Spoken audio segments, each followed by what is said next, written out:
We have 3 minutes.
Monday, the 20th of May, from the global headquarters of UBA, United Bank for Africa PLC, I have the singular honor and privilege to welcome everyone in the auditorium here at the global headquarters in Lagos, Nigeria, and to all of us and the rest who are watching from around the world from 24 countries across 4 continents and more than 50 million customers of UBA around the world. Please a round of applause to this great institution, ladies and gentlemen.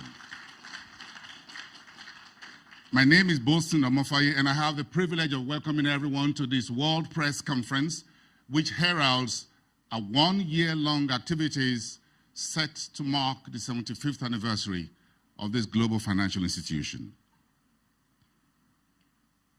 Between 1949 to date, UBA has made tremendous progress, and we'll learn about the last 75 years and what the next 75 years and the next 100 and hundreds will mean to this great institution. UBA was listed on the Nigerian Stock Exchange in 1978. I was just about 10 years old then. So I'm going to be introducing a very big institution that's made a tremendous mark, not just here in Nigeria, but across Africa and around the world. We're proud to have an institution that can stand among its peers, not just in Nigeria, but to represent the Federal Republic of Nigeria anywhere on planet Earth. Please put your hands together, ladies and gentlemen, to all of you, my colleagues who are here present, and those who are joining us. Please, once again, a round of applause. Let me please therefore invite to keep this 1-hour program within schedule by inviting the Group Managing Director, Mr. Oliver Alawuba, to please come to the podium. A round of applause for him, please. The Group Managing Director and CEO will be joined by the Group Deputy Managing Director, Mr. Muyiwa Akinyemi. Please come to the high table as well for this press briefing. I'm also inviting Mr. Ugo Nwagodo, the Executive Director of Finance and Risk for the UBA Group. And also to join this panel of men and women is Mr. Alex Alozie, the Executive Director, Group Chief Operating Officer of UBA Group PLC. And last but not the least, Mr. Lero Ladipo, the Group Head Marketing and Corporate Communications of UBA Group. We'll have the opportunity, ladies and gentlemen, to hear from these men and women the great strides that this bank has made in the annals of Nigeria's banking industry and has spread its tentacles as the go-to bank, the Pan-African bank, the Africa's global bank, not only here but around the world. But please now let's get started. May we all rise, all of us who can, to the anthem of the Federal Republic of Nigeria. Please, the national anthem, please.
Please be seated, ladies and gentlemen.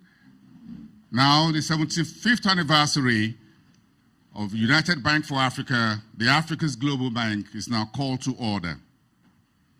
I therefore have the privilege and honor to call on the Group Deputy Managing Director, Mr. Muyiwa Akinyemi, to give a brief welcome address at this press conference. A round of applause for him, please.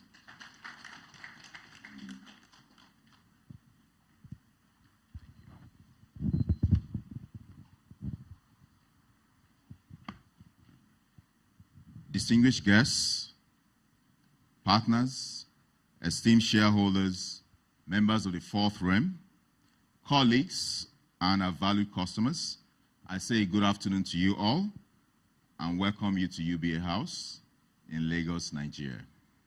Today we gather to announce a remarkable milestone in the transformation journey of United Bank for Africa, our 75th anniversary. This anniversary is very dear to us here in UBA, as it not only marks our legacy, but signifies our transformation journey from being British and French bank established in 1949 to becoming the leading financial services institution in Africa, tagged Africa's Global Bank. UBA today operates across 4 continents, with presence in 20 African countries, United States of America, United Kingdom, France, and the United Arab Emirates. And over the past 75 years, we have exemplified stability, reliability, and excellence in banking, achieving numerous milestones, some of which you will listen today, and positively impacting the communities that we serve. Our commitment to exceptional customer experience, as well as our financial strength and resilience over the years, has been key to our success. Our robust performance, especially over the last couple of years, underscores our sound strategies and commitment to operational excellence.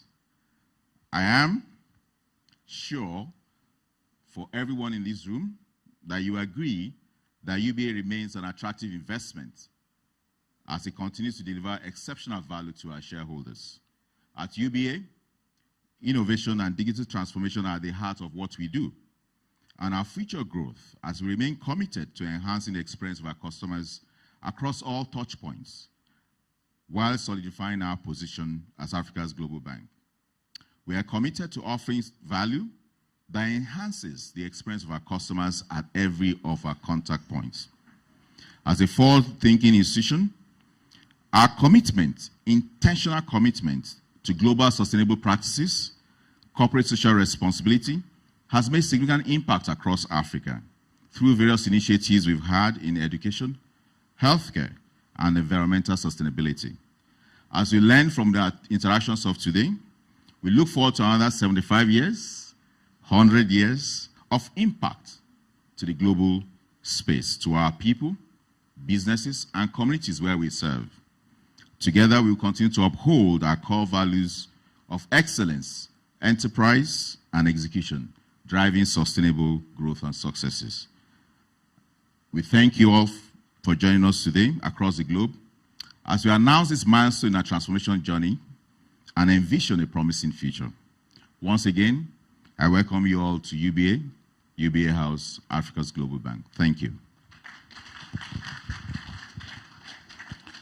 Thank you very much, the Group Deputy Managing Director, Mr. Muyiwa Akiyemi, for those opening remarks.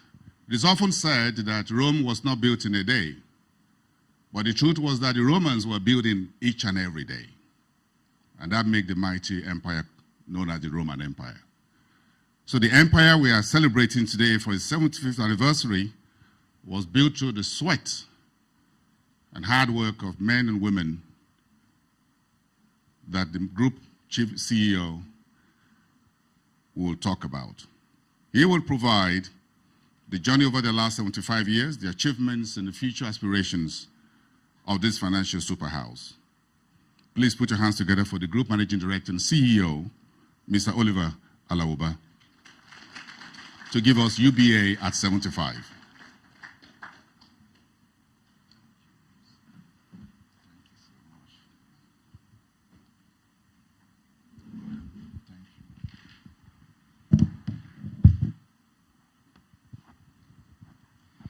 Good afternoon, dear distinguished guests, gentlemen of the press, key stakeholders around the world, and my esteemed colleagues here present.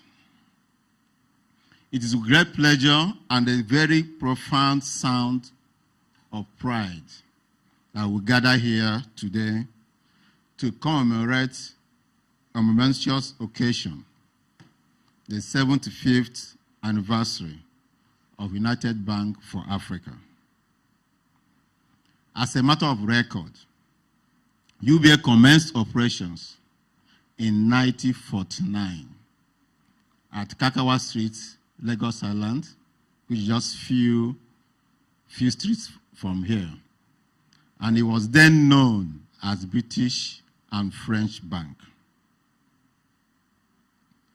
UBA has a long history of men and women, some past, many present, who contributed so much to creating this financial services powerhouse that we have today. So it is right for me, first and foremost, to acknowledge and appreciate all those that worked in UBA in various capacities over the years. I would like to appreciate all former group board chairmen, all former MD CEOs of UBA, all former members of the board, all former members of Executive Management Committee of UBA, all former executive committee members and executives all over various countries in Africa where UBA has present, all those that worked as drivers in UBA, all those that worked as security men in UBA, all those that worked and retired as dispatch riders, tellers, all those that served the customers over the years. I would like to appreciate you and commend you for your contributions in UBA.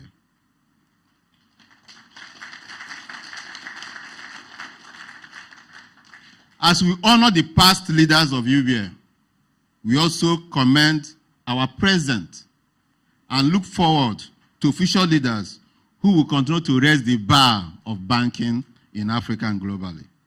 To this end, Permit me to also celebrate our current executives and board members that are working tirelessly across 24 countries, pushing the frontiers of UBA in various geographies.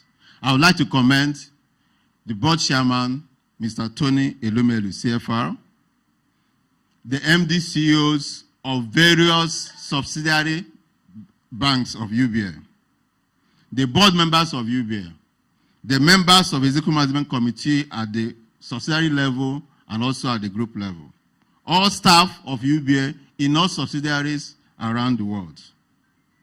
Without your sacrifices, contributions, support, and guidance over the years, we will not be where we are today. We appreciate and honor you because you built and nurtured this platform on which we stand today. Our group chairman, Mr. Tony Elumelu, CFR, truly deserves special recognition and mention.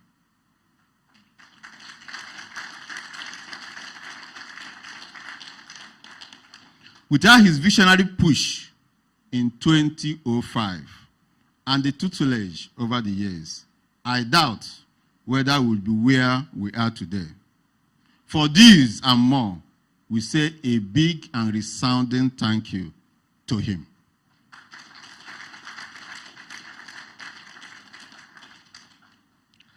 I would like to also take this opportunity to thank all customers of UBA around the globe.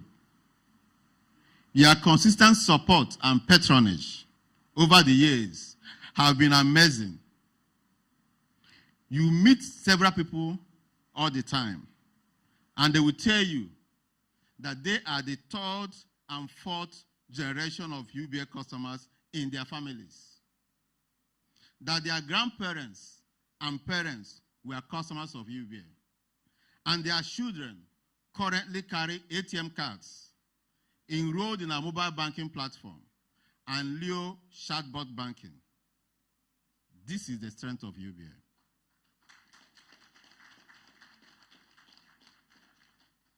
This milestone is not just a celebration of longevity, but a testament to resilience, innovation, and unwavering commitment to excellence that defined UBA's journeys over the decades.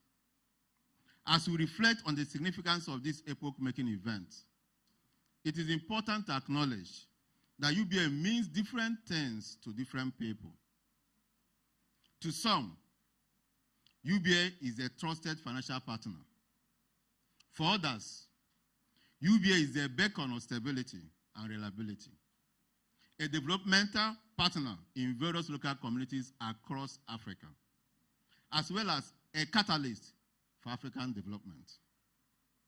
Since the inception in 1949, UBA has evolved from a modest beginning in Lagos to a global financial institution with presence in 20 African countries and in 4 global financial nerve centers of the world, in New York, in London, in Paris, and in Dubai. Today, we have over 25,000 staff, over 35 million customers, served through multiple channels, over 250,000 POS terminals, over 2,000 ATM cards, 1,000 business offices, and close to 20 million card customers. The past 75 years have been marked by stability and excellence, pillars upon which UBA's legacy stands tall. We take the pride in mentioning few of them. UBA is the first bank in Nigeria to offer initial public offering in 1970.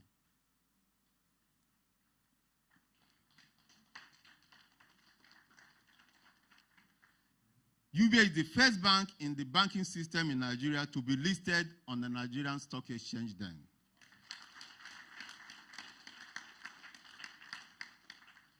UBA is the only bank in sub-Saharan Africa that has a deposit-taking license in the United States of America. UBA is the first bank in Nigeria to install an ATM. Because of our commitment to the youths, UBA is the first bank to open a campus branch in a university. And that's University of Lagos in Nigeria. UBA is the first bank in Nigeria to move beyond the shores of Nigeria to open a subsidiary in Africa. And that's UBA Ghana in 2005. UBA is committed to women. UBA is the first bank to have the first female chairperson in Nigeria. UBA mobile banking was first introduced in Nigeria. Mobile banking was first introduced in Nigeria by UBA.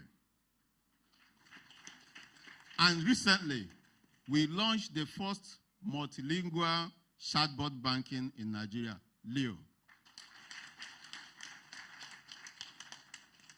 There are many of these firsts of the UBA group that time indeed will not permit me to list.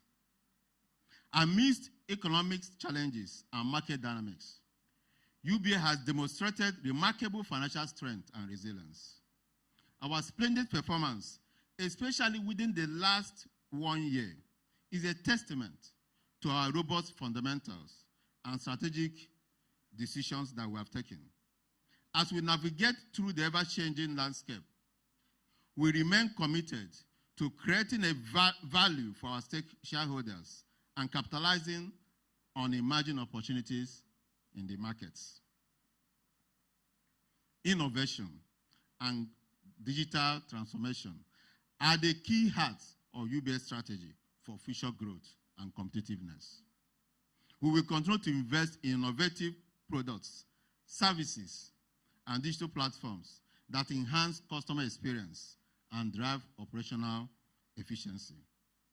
Our commitment to corporate social responsibility is strong, with initiatives focused on education, healthcare, entrepreneurship, and environmental sustainability, thus making a concrete impact on communities across Africa. Looking ahead, our vision is clear: to be the role model for African businesses.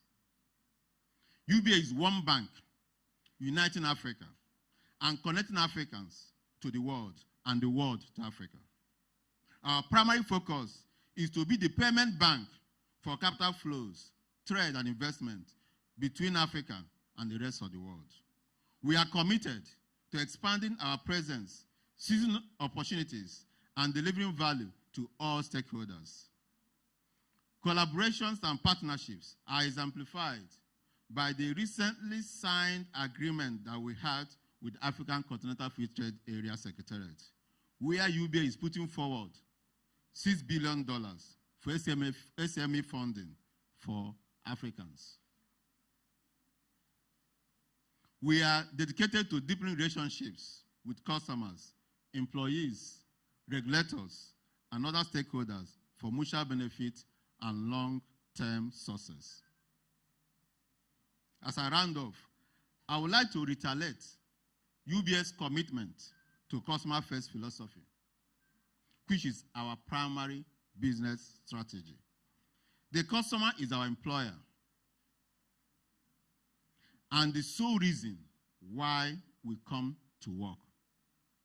Our key pillars of service, people, technology, and process are all geared towards the delivery of excellent customer experience, which is our promise. As we embark on the next phase of our journey, I urge all stakeholders to continue their support and collaboration with UBA. Together, we will write the next chapter of success for United Bank for Africa, PLC. In conclusion, I would like to leave you with the words of the Danish theologian, philosopher, poet, social critic, and religious author, Søren Kierkegaard. Quote, "Honor the past, celebrate the present, embrace the future. Life can only be understood backwards, but it must be lived forward, unquote. Thank you for your attention. Thank you for your time. And congratulations to everyone. God bless you.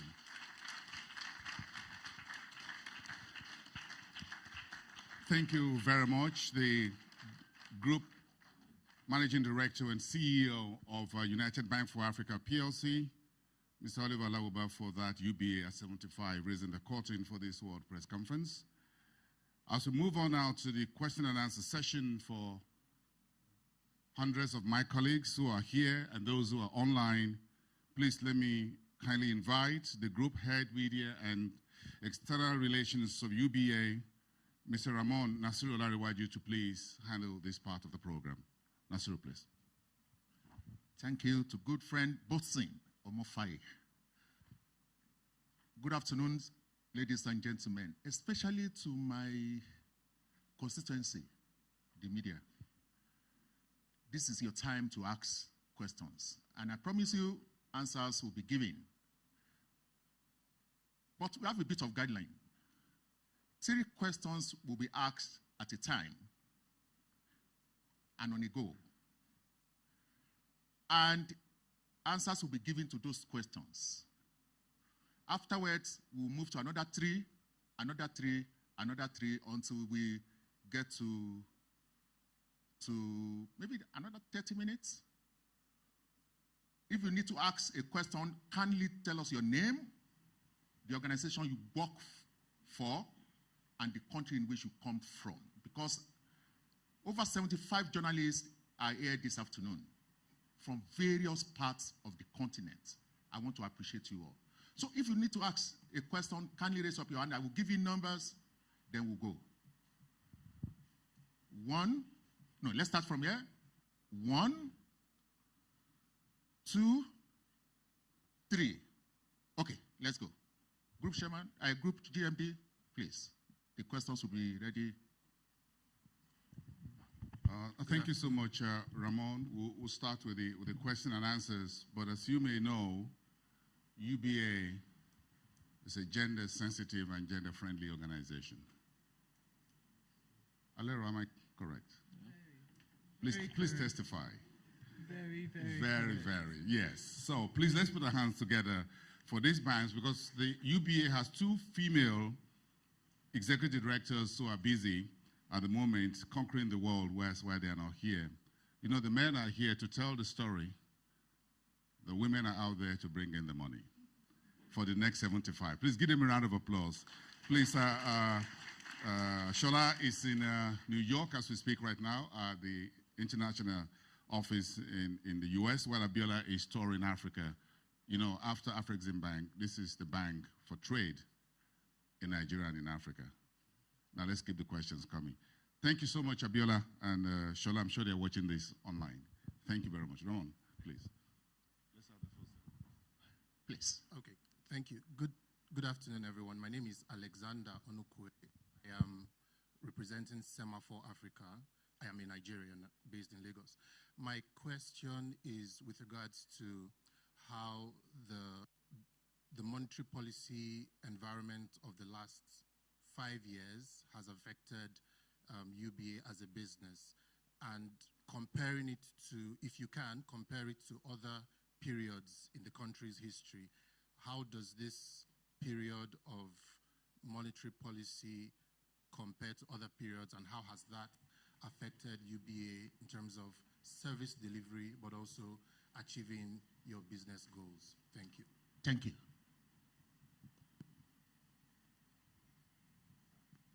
Good morning.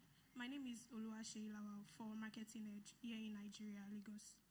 My question is, we all know that UBA customers first, and they have a commitment towards the customers.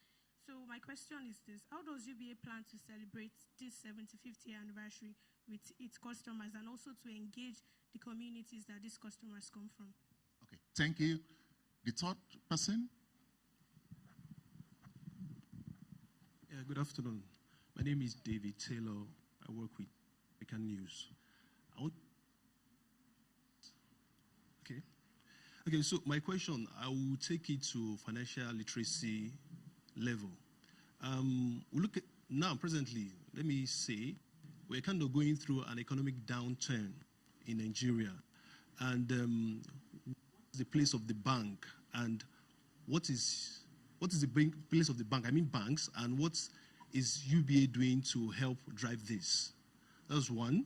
Then two, how will you rate the situation in Nigeria, the financial and economic situation, as Naira is currently recording losses against the dollar, though it's has kind of picked up. So how would you rate that, the economic and financial situation vis-a-vis the exchange rate? Okay. Thank you. GMD, please, go ahead, sir.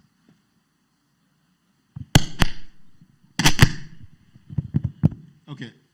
Thank you, Alexander, for that question on the monetary policy frameworks you have.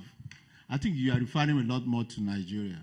But I can tell you that the financial situation is not just a Nigerian issue.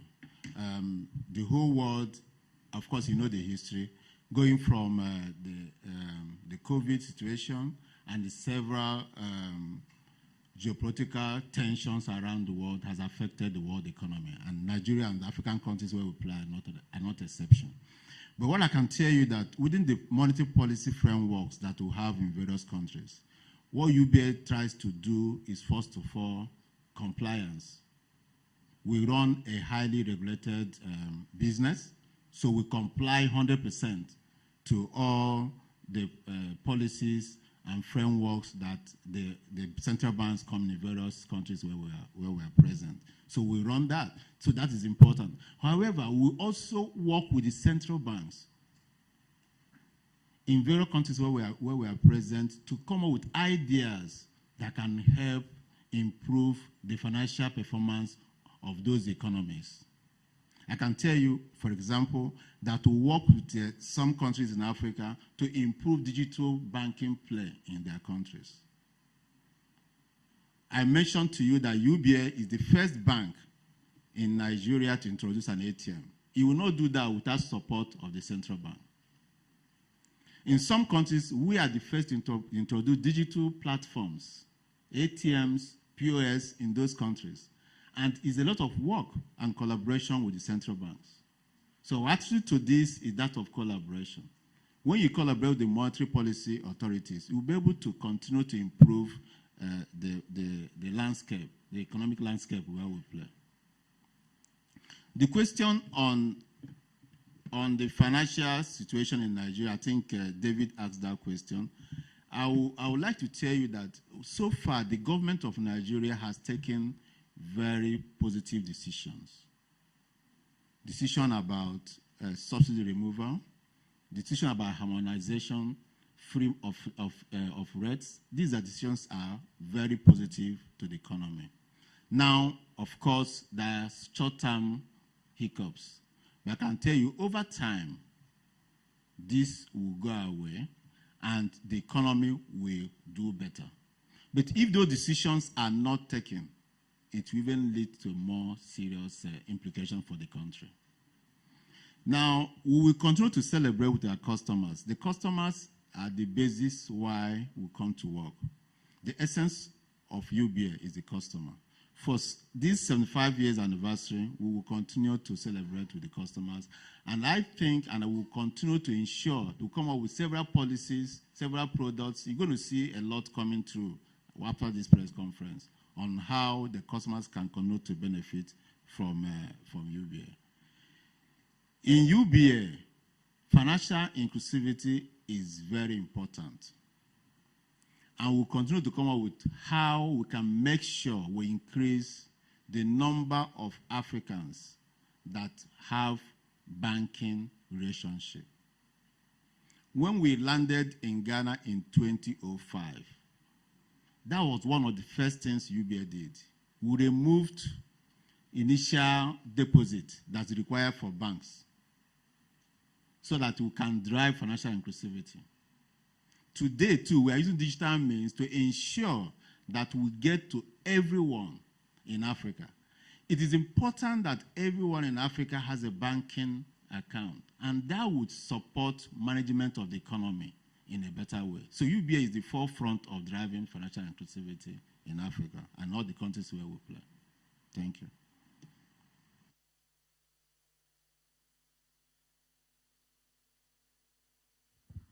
Thank you, sir. And no, before we'll go to this, I think I still have one or two hands here. Don't worry, we have some time. 1, Motolani, 2, Eromosele, 3, please. Then let's do 5. 4, then Komalafe 5. Okay.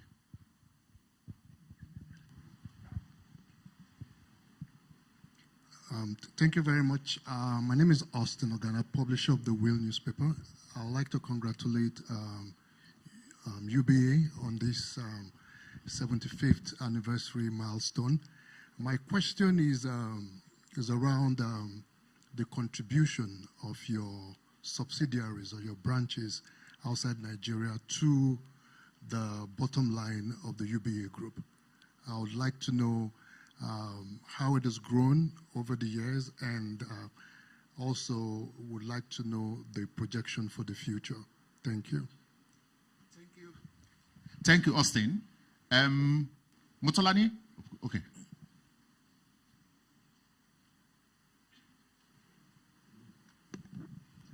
Yeah, good afternoon once again. Motolani Hussein is my name, and I write for the Daily Times Nigeria. I have 2 questions. The first one falls under vision and strategy for the group. Specifically, I would like to know the long-term vision for the group over the next 25 years and its plans to adapt to rapidly changing global landscape.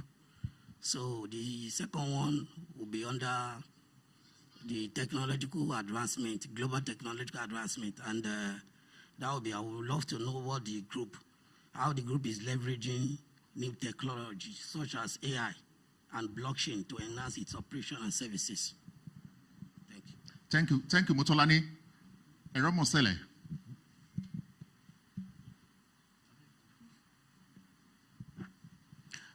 MD, I would like to join others to congratulate you on your anniversary. So while we celebrate the past, we would also like to know about your immediate past and your present. So my question is on your 2023 performance and your Q1 2024. So in your your FYA 2023, your NPS was above the CBN threshold of 5.8% as against 2.9 in 2022. Then in Q1 2024, you have probably the highest OPEX in the industry of 210 billion as against 107 or so in 2023 Q1. So I want to know why this and what you're doing to. Then my last question will be on the $6 billion you said you pledged for IFTA for SME funding. At the time when you asked to raise 500 billion by the CBN, where's the funding coming from for the $6 billion and when you're trying to raise funds? Thank you. Thank you, Eromosele.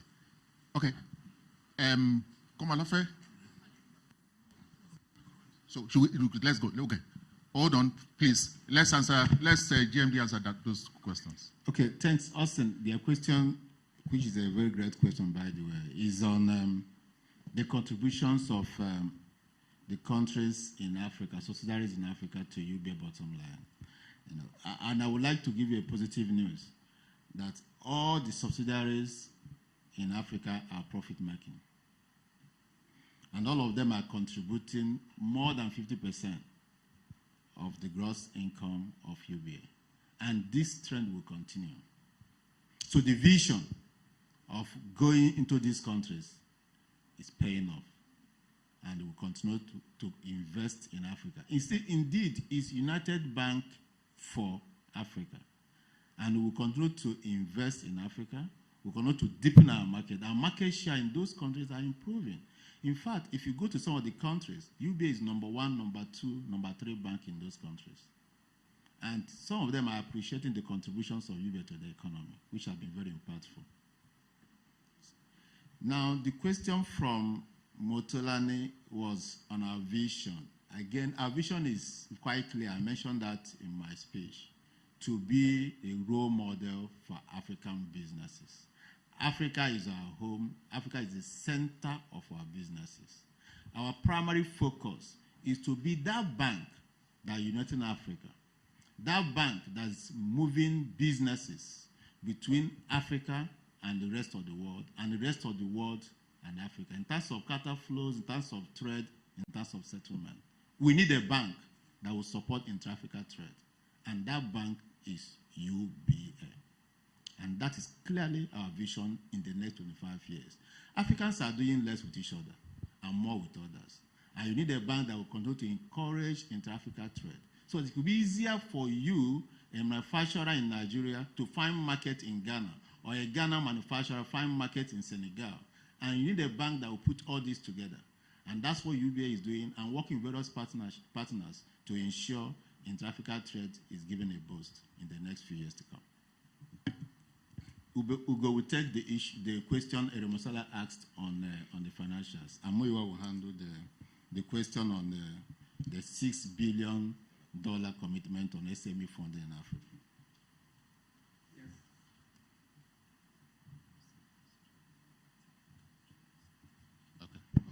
Yes, thank you very much, Eremosala. I think there was that question on NPL.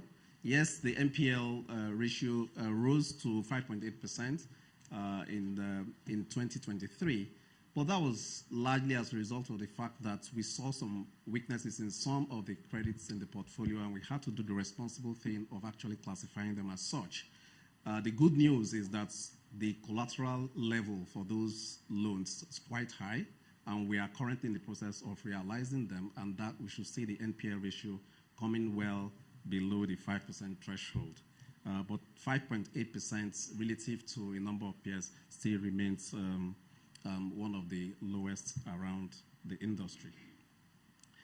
In quarter one, OPEX was said to be one of the highest in the industry, and I think that is largely related to the inflation rates we've seen across jurisdictions, and there is a relativity when you look at operating expenses. It has to be related to the scale of the business. You cannot, for instance, compare the size, absolute size of operating expenses of UBA to the absolute size of operating expenses of another operation that's probably about half in terms of scale and size. But what is important is that you compare the revenues as well, and the net returns from all of those. And I think on that point, UBA is very reasonably comparable to relevant peers.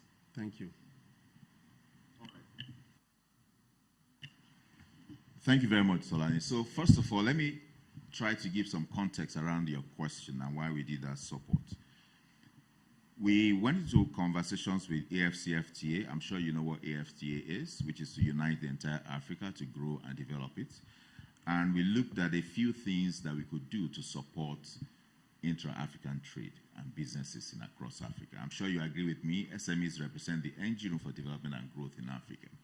Now, we identified 4 sectors that are largely import dependent.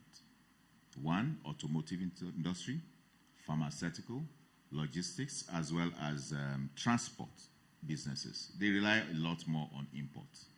And we worked with the AFCFTA after a thorough research to say, how do we substitute the imports, right? For Africans to be able to develop, produce and manufacture those items locally, and also trading between itself. Like my GMD mentioned, intra-African trade today is less than 15%. In Europe, it's 60%. In America, it's over 75%. And we stepped out to give a commitment of $6 billion to be disbursed to SMEs to improve their capacity to substitute the importation of these items in these 4 sectors. Now, you ask, where is the deposit coming from? Now, this UBA today has more than enough deposit to fund this, right? As part of our SME business strategy. And this is not just only to Nigeria, it's across the 20 countries where we operate in the first phase, and then moving to non-present countries in the second phase. So we're going to fund it largely from our deposits. That's on the one side. It has nothing to do with recapitalization. It's about the business that we do. And SME being an important area of our business is a key focus for us to grow and impact lives and businesses in Africa, right? Now, aside from this, we've also gone into partnership with various DFIs, Afrexim being one of them, African Growth Fund. So a number of DFIs are also coming by way of financing some of those schemes, as well as providing mitigants to the risks that may be in those areas. So largely, the funding is not a major issue and has no relationship to our capitalization program in Nigeria. Mind you, it's not only for Nigeria, it's for across Africa. Thank you very much. Thank you, sir. And let's go to the next. Bossing had been begging me, I don't know, this MC has been begging me that he wants to ask a question. Pleading, okay. Okay, please, kindly come forward and ask your question before we go to. Thank you very much if I have just this opportunity, because when you moderate, you expect it to be, but I'm a journalist. So I work for Arise News. My key question is, yes, on infrastructure and global trade, but I'm trying to find out how a lot more can be done. When you look at the financing gap for the key sectors, energy, very important, power sector, and I'm sure within the wider UBA family, as it were, you've got a few fingers in this very key, agriculture, which is very critical. And for countries that are going through climate change impact, as we speak, in Southern Africa, for example, I know UBA is in Zambia, in Lusaka, I've seen. So how much support are you giving beyond trade to countries in Africa that are going through some of these very tough times? Not just to support trade, but to ensure that during these difficult times, they can stay on top of their businesses as far as the private sector is concerned and as far as government institutions are also concerned. Thank you very much. Thank you, Bosin. So let's quickly move to the second person. Komolafe? No, Collins, then Komolafe. Okay, please. Quickly. We can only entertain one question because we need to go around and the time is fast spent. Thank you. All right, thank you so much, and congratulations once more on your 75th anniversary. My name is Collins Nweze. I write for The Nation. In the course of your speech, you talked about investment in technology and digital banking. So my question is, with that level of investment, especially across your markets, how are you handling the risk that come with more of your customers going digital? And also, how are you trying to adapt that technology to over 20 countries in Africa and outside where you have your operations? And then do you have something that looks like connectivity across all those units and within your bank? Thank you. Thank you, Collins. Please, Komolafe, one question. Okay, Babajide Komolafe is my name, write for Vanguard newspaper. Mr. GMD, while you were mentioning the list of firsts that UBA achieved, you forgot to mention that the most endearing banking advert was a UBA advert. Wise Men Bank with UBA. And so that leads to the question, or the focus of my question, which is about innovations. Definitely, the bank is synonymous with innovation. So I want to ask, number one, innovation comes with pains and gains. What are the lessons in terms of pains and gains? Obviously, around the time when that advert was released, few people could imagine this era we're enjoying now, where from your bedroom, you can, with a few click of hands, send money across. So looking forward to the next probably 75 years, where do you see innovation taking banking? And, UBA, in terms of innovation, what are the areas you are envisaging to take your customers to? Thank you. Thank you, Komolafe. Thank you. GMD will answer those questions, then we'll move on. Let's try to. Okay, Bosun, thanks for that question. That question was about, which is fantastic, about infrastructure gap, funding gap in Africa. And I can tell you it's a lot, from agriculture to roads to ports to telecoms, power is a lot. The infrastructure gap in Africa is a lot. But that lies the opportunity that we have in Africa. So UBS strategy has been, in countries where we are present, we support the key sectors that are driving the economy of those countries.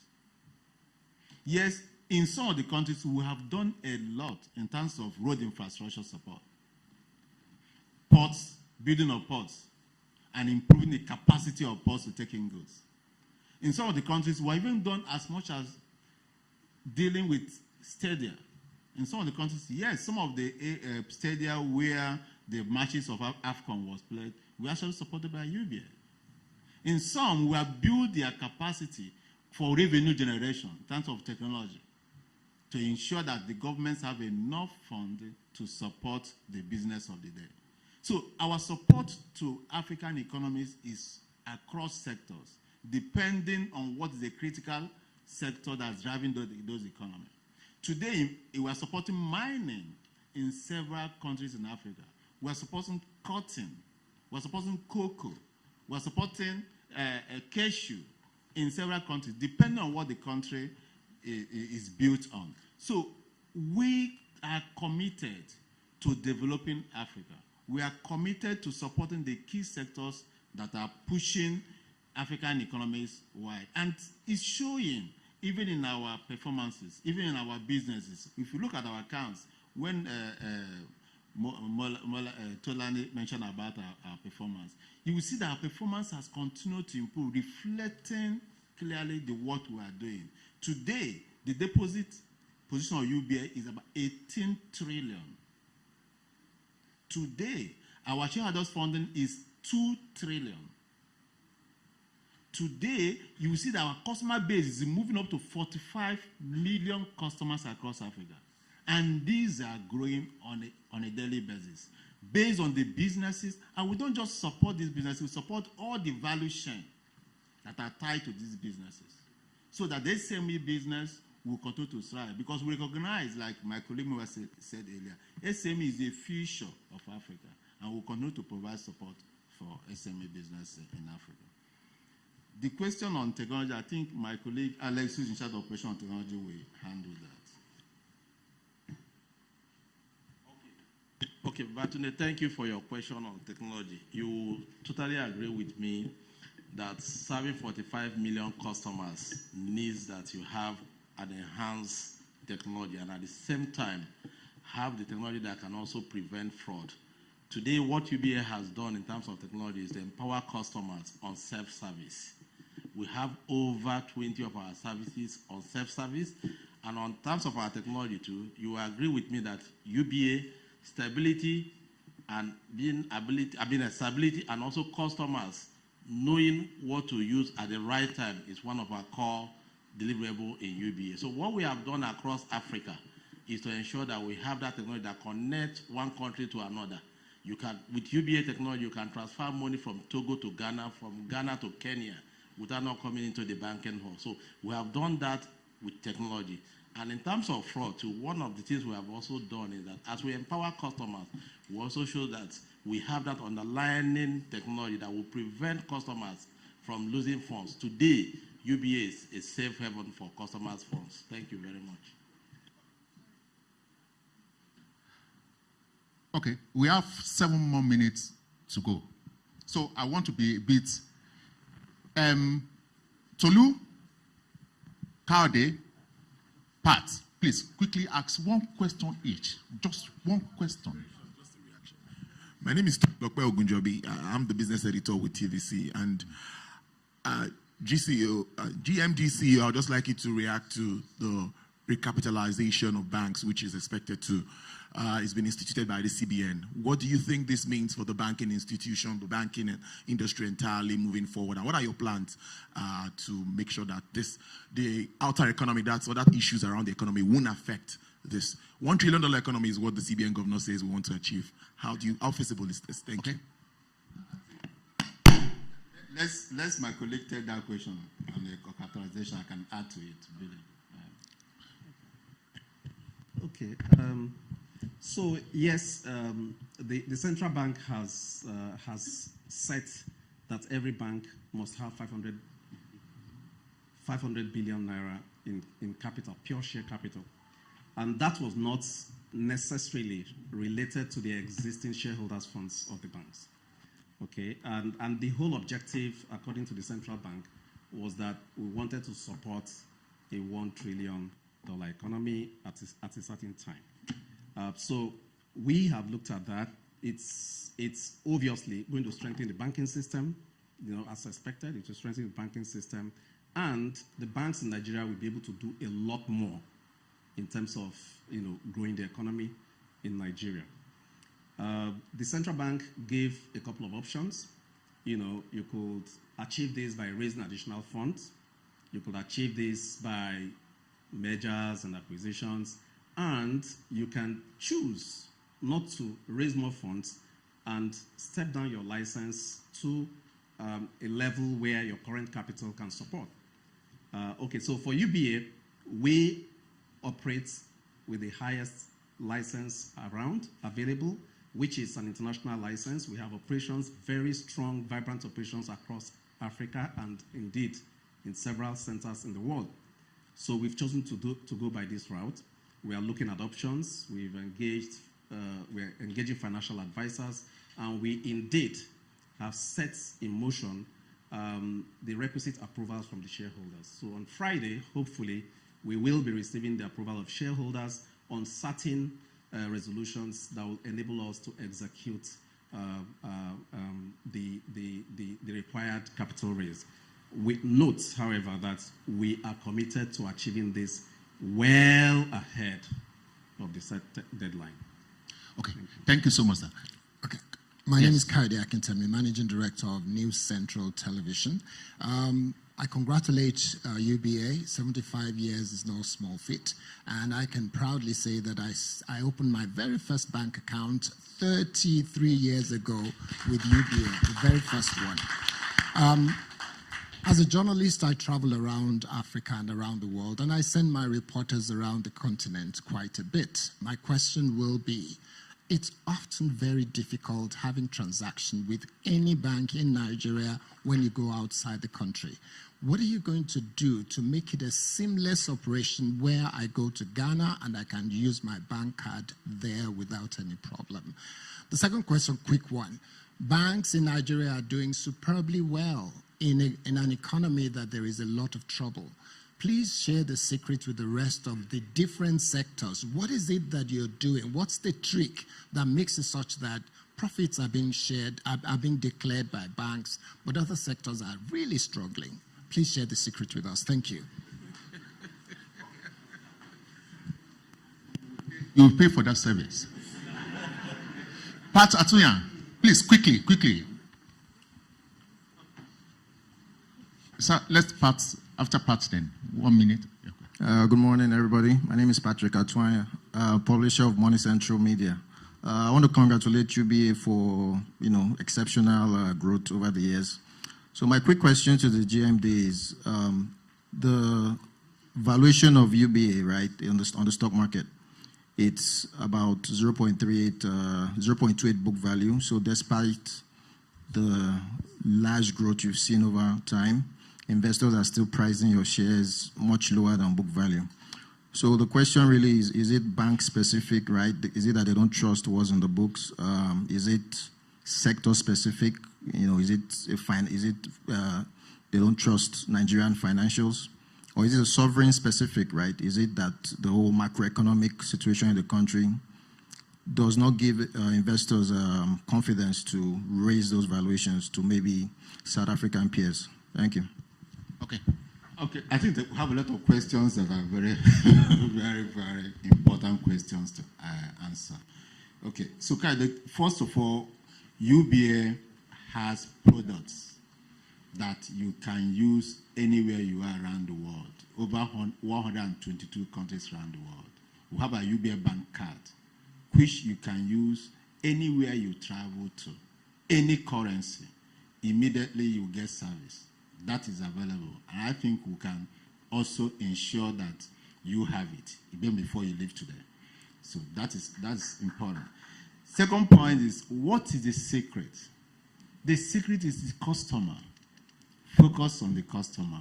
What does the customer want?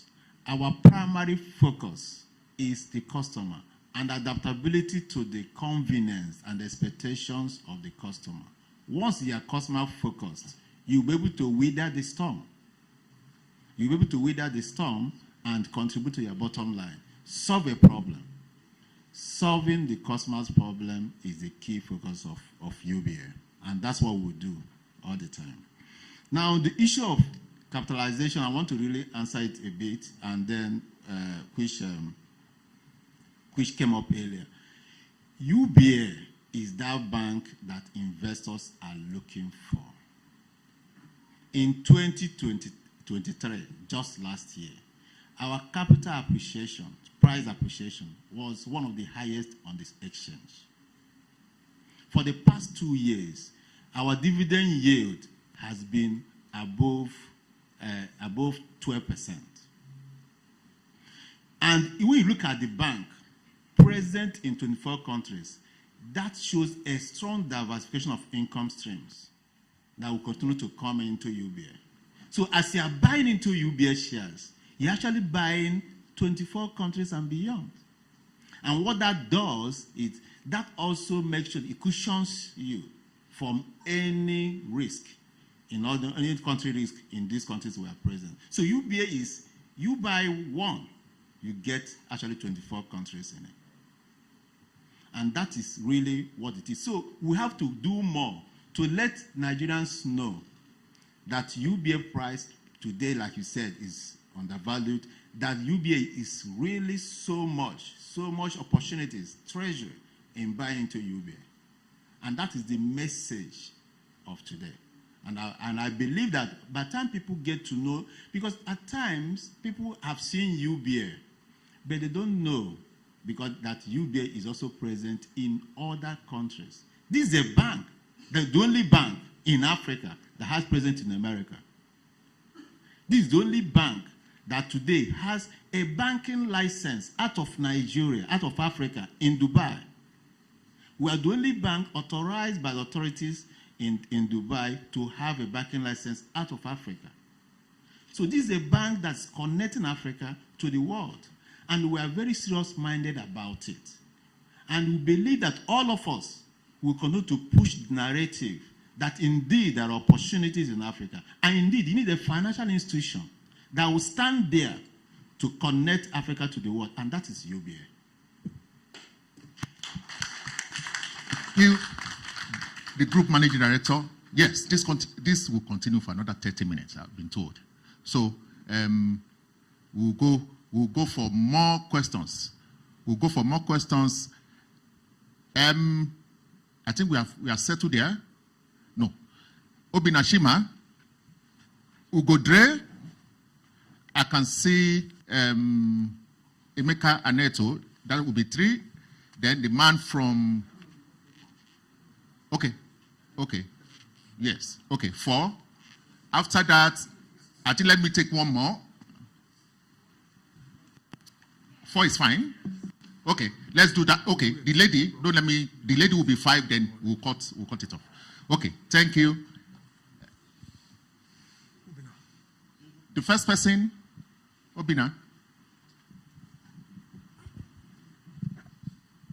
Good afternoon. MD, before I ask my question, Babajide is protesting. He said you've not answered his question.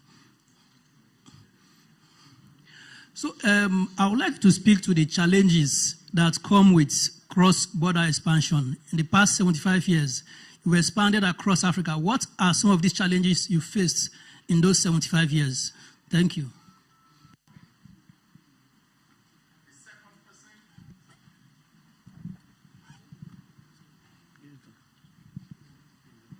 Okay, thank you so much. My name is Perpetua Fasumi Peter from New Central Television.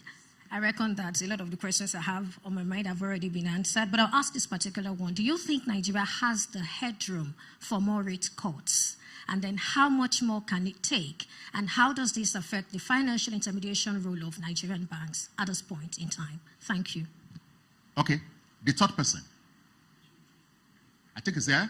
Ugodre.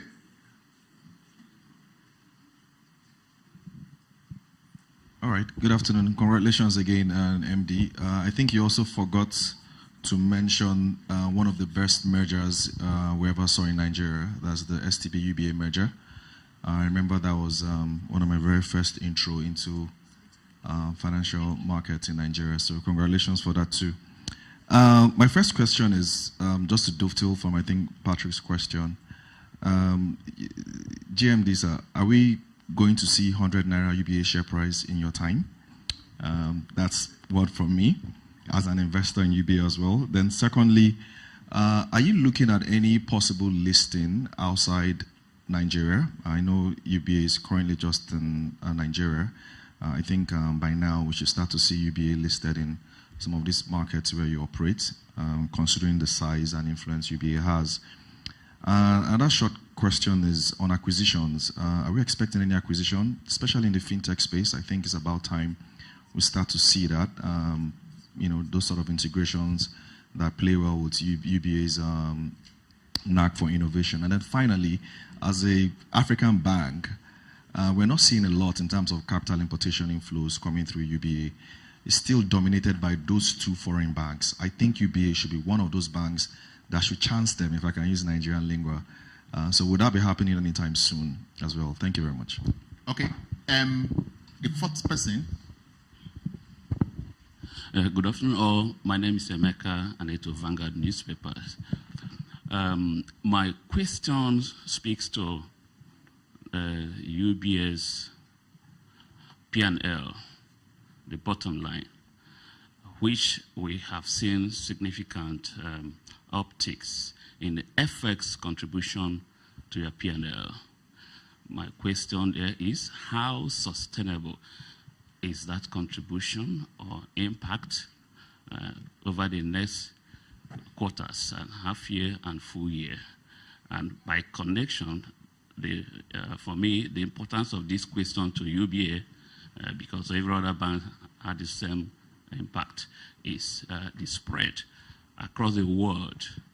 To what advantage has it given UBA, to the extent that if the FX contribution to your bottom line is not sustained or sustainable because of what happened in Nigeria, what of the impact from your global spread?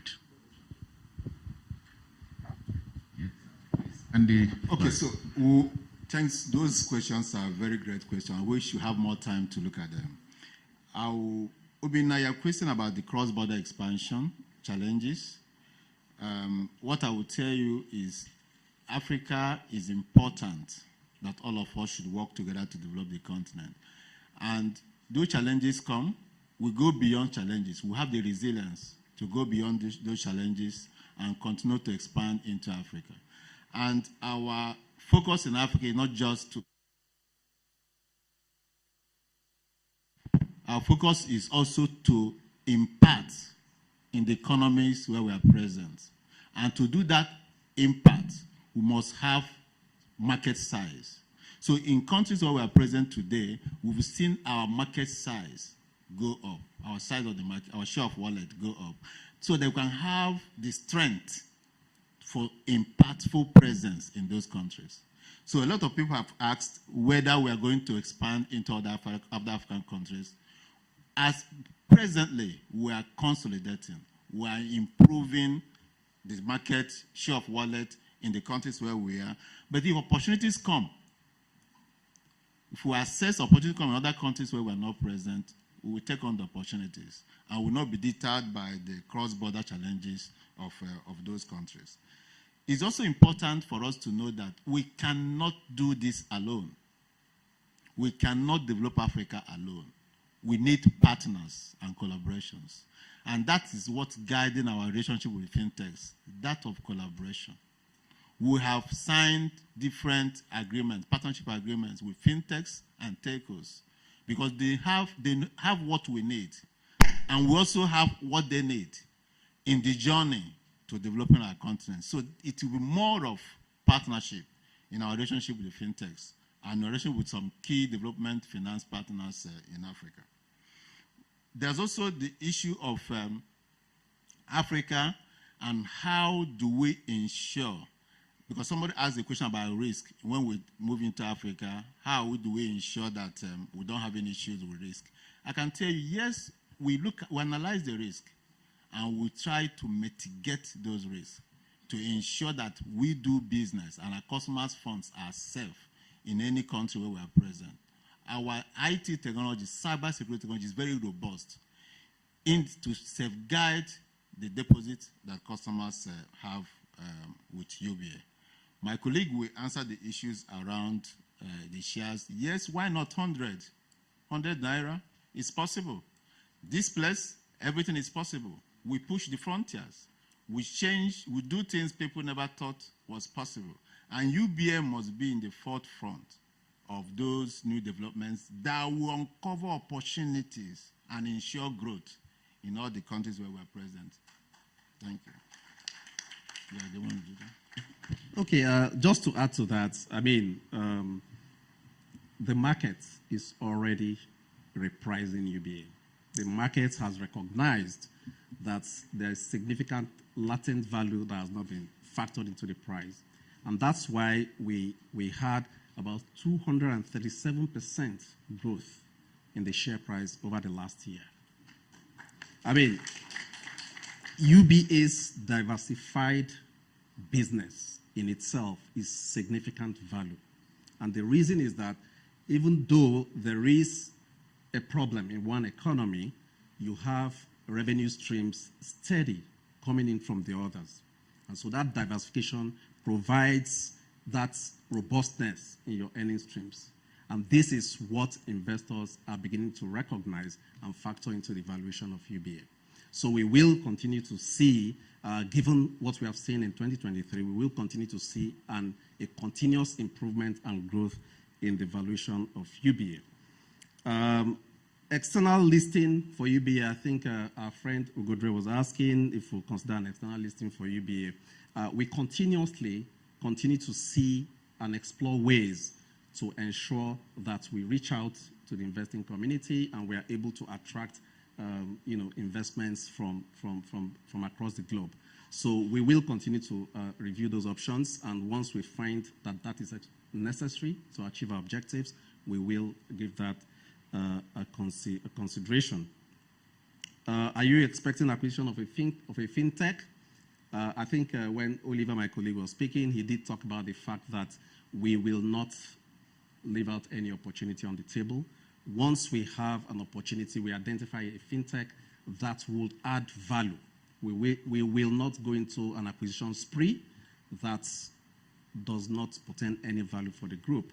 But once we find that there's need and value to do so, we will give that a consideration. At the moment, most of the offerings that a number of the fintechs offer today, UBA is already leading in terms of delivering those value propositions to the customers.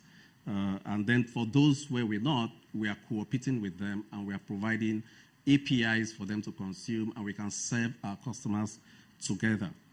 In terms of capital importation flows, we are also working on this. We have a good global investor services business, global investor custody business, and we're working with some other investment bank institutions to see how those foreign flows can continue to come through UBA. FX. Okay, so in 2023 was a totally different year. In less than 2 weeks, we saw the currency move from about 480 to about 700, 800, and on and on. So that massive devaluation meant that banks' balance sheets, which the banking business typically have 30, 40% foreign currency components on their balance sheet. So we saw that bank balance sheets witnessed significant accretion in terms of reporting in Naira. That was one-off. I don't think we'll continue to see that kind of jumbo windfall going forward. And this is where, once again, you would appreciate the strength and capacity of UBA. Because if you have a devaluation in one economy, say in Nigeria, and your business is a significant portion of your business, you have them in countries where they do not experience a similar type of devaluation, you would have more earnings to report. So UBA will continue to enjoy significant growth in earnings in spite of the fact that the FX windfalls will not happen. So that's one of the benefits that UBA has on this. I think that's it. Yeah. Hello, GMT. In our presence this afternoon, we have international journalists from Bloomberg, from African News, from African 24, from VOA, from BBC, from Bloomberg, lots of countries. So the last set of questions will go, opportunity to go to this set of journalists if they have any questions to ask. And also in our midst, we have some veterans, journalists in which I must also recognize, who has taken his time to be here, people like Ruben Abati. Ruben Abati, you are welcome. You have one or two words to say? Well, first, let me congratulate the GMD, the directors, and all members of the UBA team. Indeed, I share the view that wise men bank with the UBA. And I congratulate you on the occasion of your 75th anniversary. Well, wise women too also bank with UBA. Let me add that. But look, I'm impressed. All these achievements that have been rolled out is about vision. I'm particularly impressed that the chairman of Hess Holdings is not even here. That's Tony Elumelu. So the success story of UBA is also the success story of the entire Hess Holdings. So the celebration is not just UBA, it's about the various investments in real estate, hospitality, energy, insurance, and all of that, including the Tony Elumelu Foundation, which promotes Afro-capitalism. So I admire the leadership model, that your organization represents. Beyond that, GMT, I understand that this is a one-year-long celebration, but I would like you to give us the details of this year-long celebration. Today, you are flagging it off, and then I'm particularly interested in when the grand ceremony will hold, and you will host us to jollof rice and pepper soup. Nigerian jollof rice, by the way. Thank you. Thank you, Ruben. Thank you. Shaka, GMD, it takes an effort to bring some people out of newsroom. And one of those guys is seated here this afternoon. Some people said they've not seen him in 10 years. He's the editor of This Day, Shaka Momodu. Shaka, please, one word. Please give him microphone. I just have to say is congratulations for whatever you do. It looks good and pleasing to the eyes, and we encourage you guys to continue to do what you are doing. As Ruben has said, I don't think I have too much to add. We will look forward to the grand finale of this when jollof rice will be served. Thank you. Thank you. Then I cannot, let me add one more voice. BC broke lots of history in Nigerian media. She was once the editor of the Punch newspaper. And our online media is one of the best in the country, and she has been extremely supportive. You cannot leave here without saying one word. BC, please. Thank you. Thank you so much. I also want to congratulate the entire UBA group. the GMD, everybody that has contributed to the growth of this bank in the last 75 years. We want to say we are proud of your achievements. And of course, as my colleagues have said, look forward to dining and wining with you on this special anniversary. Thank you and congratulations. Thank you, Bisi. Thank you, Bisi. And also, is this great man, Taiwo Obe. Taiwo Obe taught most of the journalists in this room how to write. And it's a privilege to have him in this room this afternoon. Taiwo, 1 minute. Hello. Good afternoon. Yeah. Congratulations. And it's just, he said that there are over 70 journalists here. So I expect that there will be 70 different angles from everything that you have said, because you have said a lot. It's a lot of new things that we have had. The only one I've not had, and which I'm following up on the Marketing Edge lady, is I'm a customer of UBA. I've been, the journalism clinic is a customer of UBA since 2014, not 33 years like Coyote. So I need to go away with something that says we are going to win a car or something like that. Okay. You know that promotion, don't worry, it will come. It will come. Definitely it will come. Now, let's go to the international journalist. We are from VOA. If you have any question from MLA Onu? Okay. Okay. Our friend from Cameroon. He flew in from Cameroon last night. Thank you very much, the MC. I was telling my senior colleague here that you wanted to reduce UBA Africa to UBA Nigeria, because all along, all the Nigerian journalists, and it was becoming, I will just touch a few questions, the ones that have been answered, I will skip them. Let me start. They say charity starts from home. I understand that for 2023, your subsidiary in Cameroon was among the most productive. I want to find out from the management of the UBA group, how has this exploit benefited Cameroonians and then your staff in Cameroon? Secondly, you launched the Bray account opening form not long ago, I think sometime last year, if I'm not mistaken, which was a historic inclusive feat for your bank. I wish to know how this facility is faring. In the same light, how inclusive is the UBA group in managing people across Africa? Because across our discussions, we need more answers on inclusivity, especially in terms of persons living with disability.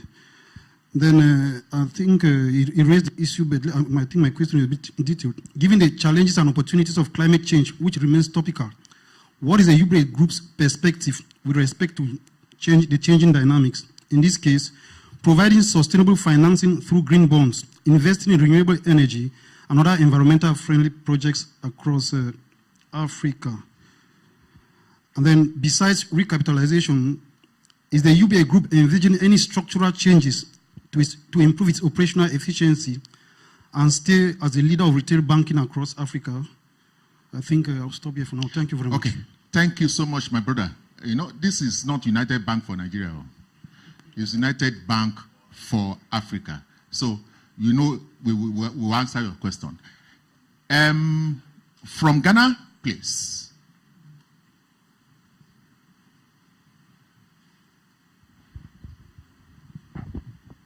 Hello, good afternoon to everybody.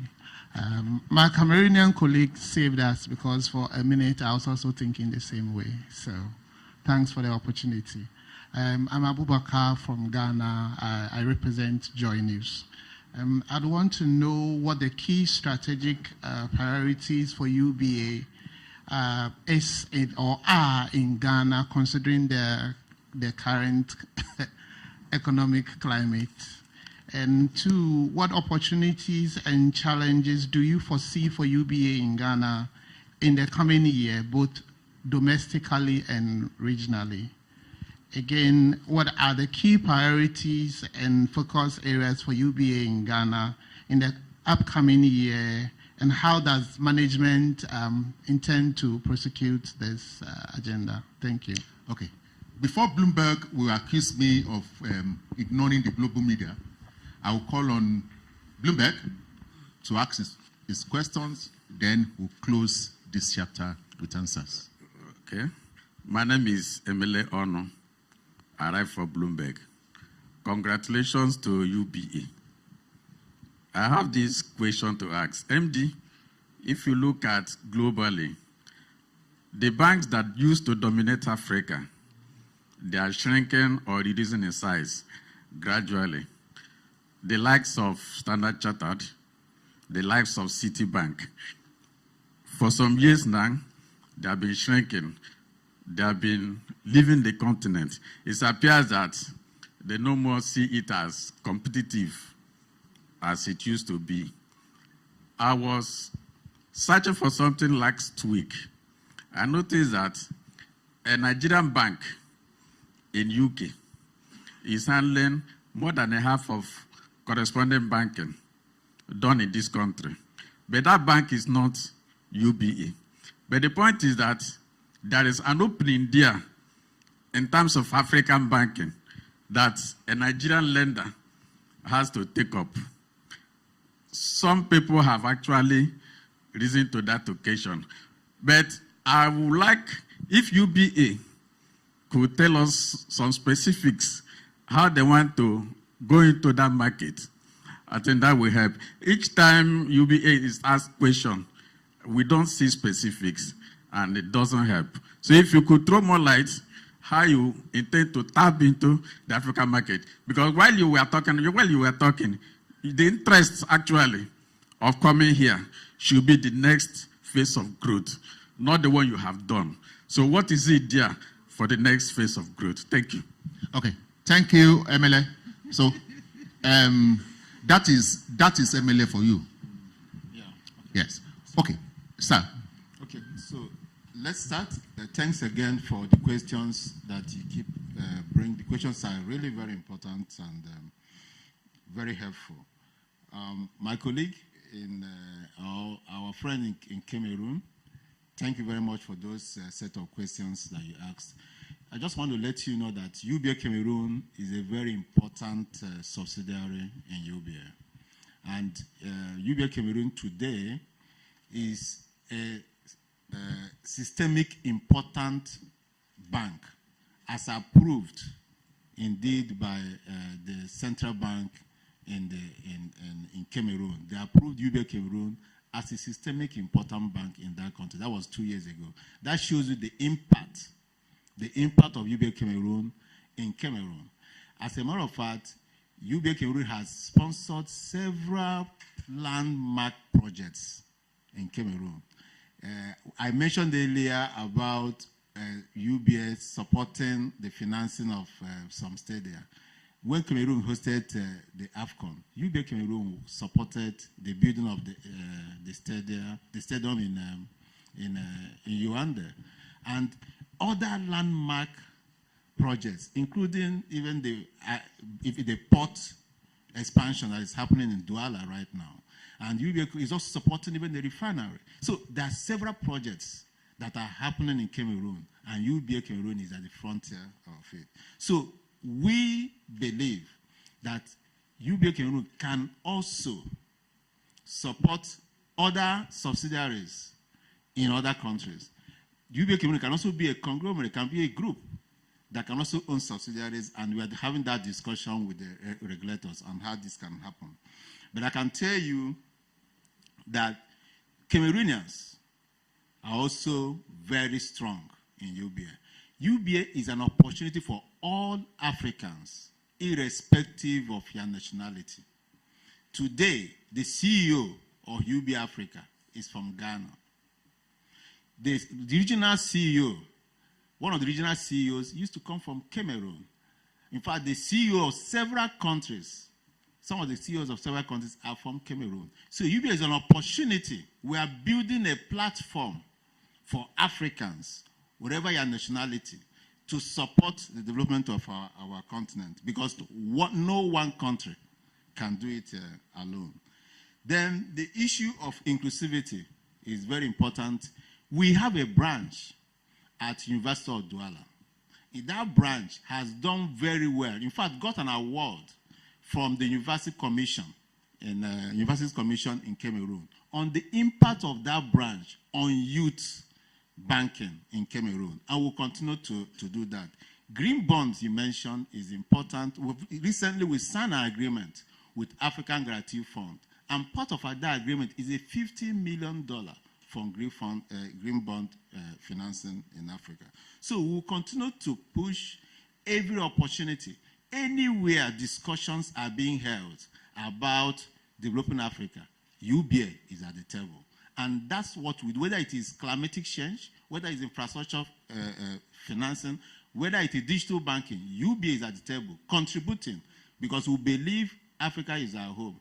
Like MLS said, you need institutions that can replace certain institutions that have been there since Africa began. So the African institutions, truly African institutions, with Africa in mind and fostering the development of our continent. So when you see some banks, maybe foreign banks, trying to leave Africa, you also see African banks taking position. And that's what UBA is doing in several countries. As I mentioned, in Ghana, I used to be the MD CEO of UBA Ghana. So when you mentioned Ghana, that was very important to me. In Ghana, we believe in the country. Incidentally, the two journalists that asked questions from Ghana and Cameroon, those two countries are the biggest subsidiaries that we have. So Ghana, we believe strongly in the economy of Ghana, even though the country is passing through a certain economic phase right now. We believe that we will pass through that together with Ghana. We will continue to contribute to the key sectors.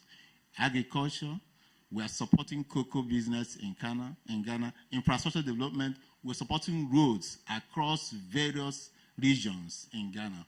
We are increasing our presence in Ghana and Cameroon. In fact, we took a decision in the 12 or 10 province in Cameroon, 10 we must have presence, and that is ongoing today.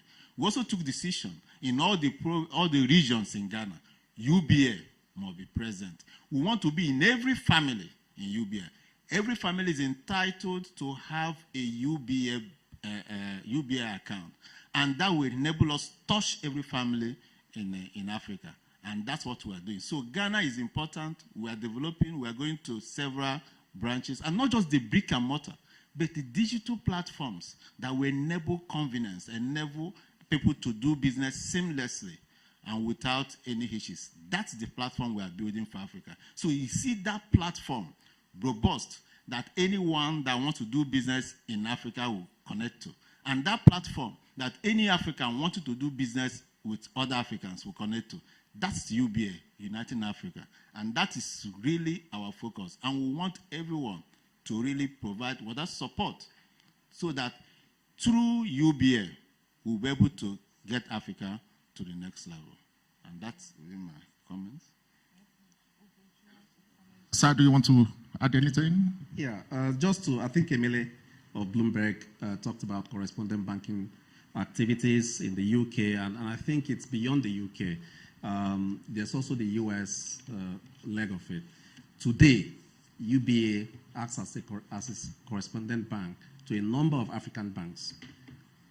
A lot of African banks, including some Nigerian banks, use UBA in America as their correspondent bank and actually support their trade activities. And like I said earlier, UBA is positioned in those centers to support Africa.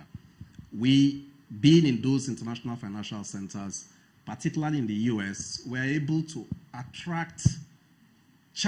be the channel for donor flows into some countries in Africa, and we have the capacity for last mile distribution, given our network of subsidiaries, branches, business offices, and indeed our digital channels. So I'll say to MLA that we will continue to take advantage of these opportunities, and our business in the UK will also continue to grow and expand in terms of correspondent banking play through as a channel for correspondent banking for African businesses and banks.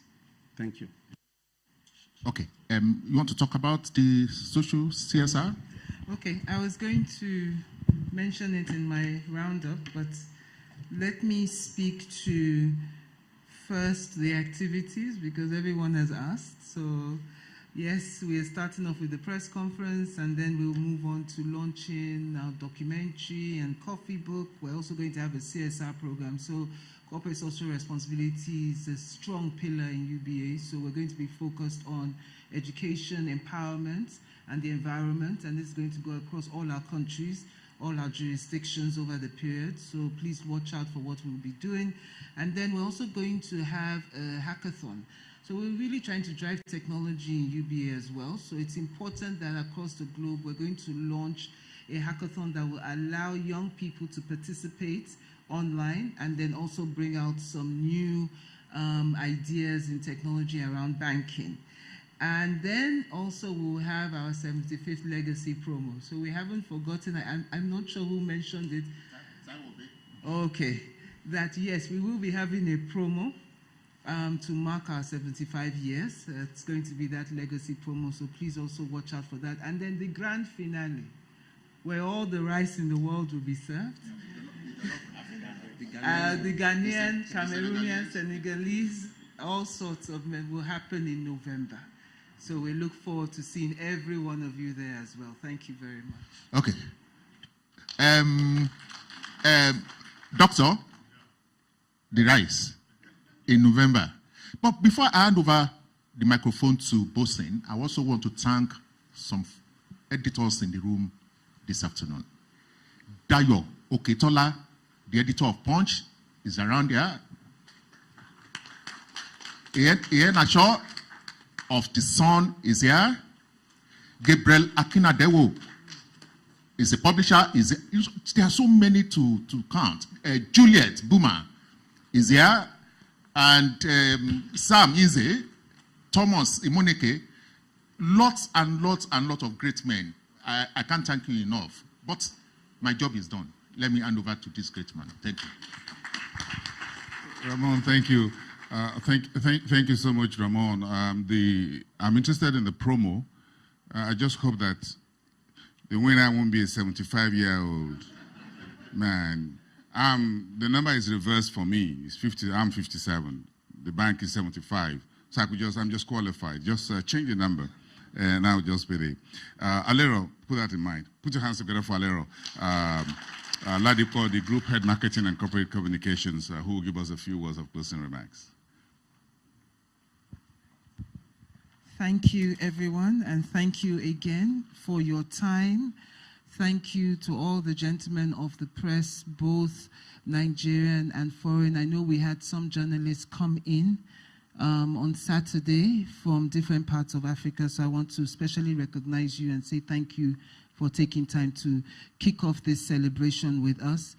And I also just want to mention a few stats about UBA, because sometimes when you get on the high table, it's not a full representation of where we are from a gender inclusion. Because someone asked a question about inclusivity that was very important, and it wasn't just disability. I think it's also about our staff as well. So in UBA, 50% of our group board is female. So I think that deserves a round of applause. As the chairman, as the group managing director was speaking, the first female chairperson. You know, it's just now that we start to recognize women in leadership, but UBA was the first bank to have the first female chairperson as in their group board. So I think that's something strong. And another great thing is 33% of our CEOs in the 20 African countries are women, which also speaks to the value that we place on gender inclusivity. And also someone mentioned something about the Braille. We've launched that, and we're pushing it into Africa. So that's another agenda that UBA is taking quite strongly, ensuring that even with a disability, you can bank, you can be financially empowered, which is really very important to us. So thank you again.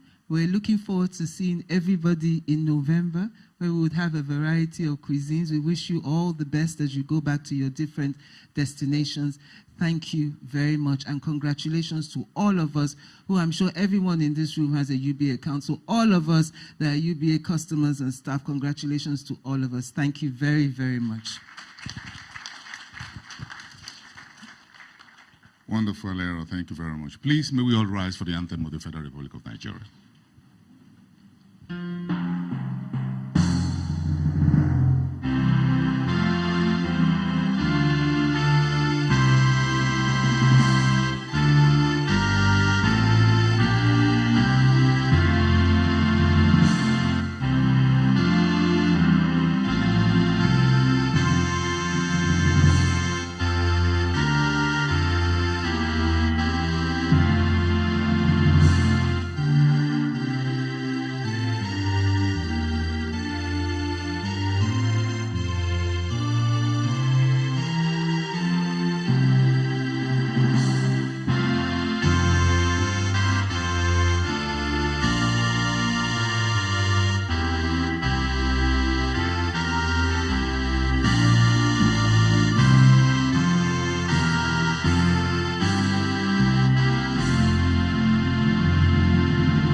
On behalf of the Chairman, the Board of Directors, and Executive Management of United Bank for Africa, I have the pleasure of bringing this World Press Conference to a close. Thank you, and a good afternoon to you, ladies and gentlemen.